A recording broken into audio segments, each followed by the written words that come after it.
Dolls are meant to be harmless. Children play with them. Families treasure them as keepsakes. But what if one day a doll suddenly came to life? And what if it wasn't as innocent as it seemed? This is the story of a young woman who bought a doll, only to find that it had a dark past.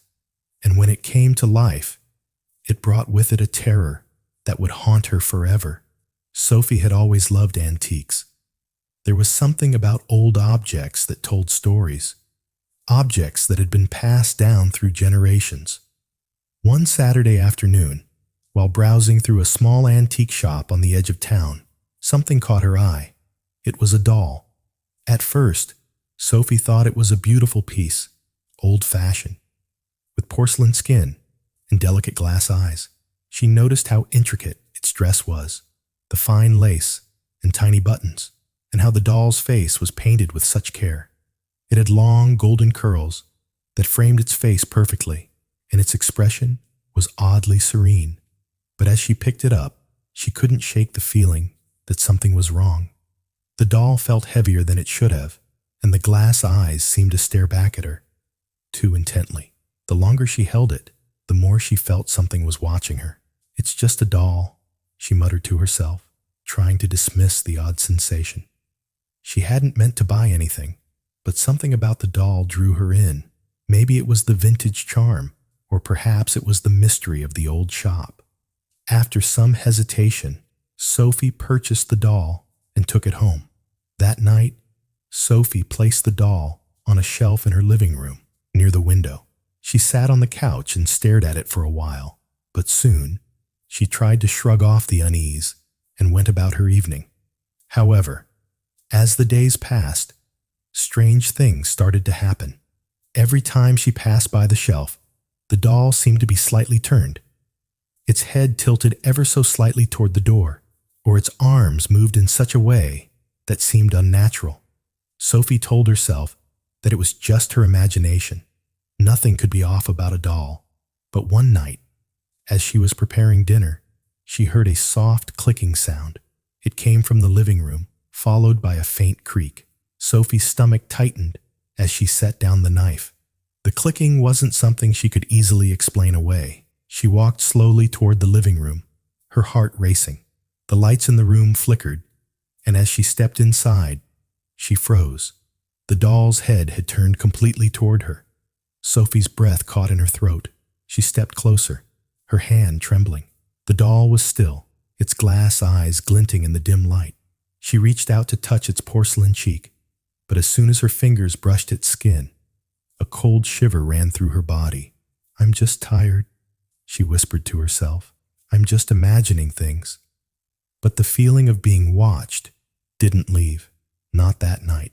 That night, Sophie lay in bed, trying to sleep, but sleep wouldn't come. The air in her room felt heavy, thick with a presence she couldn't explain.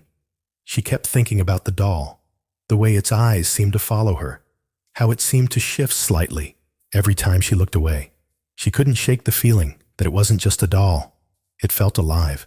Sophie got up and walked to the living room to check. The doll sat exactly where she'd placed it, on the shelf, perfectly still. She exhaled slowly, trying to calm herself, but when she turned back toward the hallway, she heard it, a soft scratching noise, like fingernails on porcelain, coming from the direction of the shelf. Her blood ran cold. Sophie rushed into the living room, the scratching growing louder with each step. When she reached the shelf, she saw something that made her freeze in terror. The doll's hands, its hands, were slowly moving, scratching against the shelf. Sophie's heart pounded as she backed away, her mouth dry with fear. But then, as if the doll was mocking her, its head slowly turned to face her, its glass eyes gleaming with something dark, something alive. A voice whispered, so faint that Sophie wasn't sure if she imagined it. "Come closer, Sophie." Without thinking, Sophie turned and ran from the room, slamming the door behind her. Her mind raced, her chest tight with terror. She couldn't explain what was happening, but she knew one thing: this doll wasn't normal. The next day, Sophie couldn't bring herself to touch the doll. She avoided the living room completely, locking the door to that room. But the fear gnawed at her every time she passed by. The image of the doll's eyes, its sinister presence, stayed with her. That night, she decided to take a more drastic approach. She would get rid of the doll. No more second guessing. She didn't care if it was expensive or if it had some sentimental value. She would burn it, bury it, anything to rid herself of it. But when she opened the door to the living room, she stopped cold in her tracks. The doll was gone. She looked around the room in panic. It wasn't on the shelf anymore. It wasn't anywhere.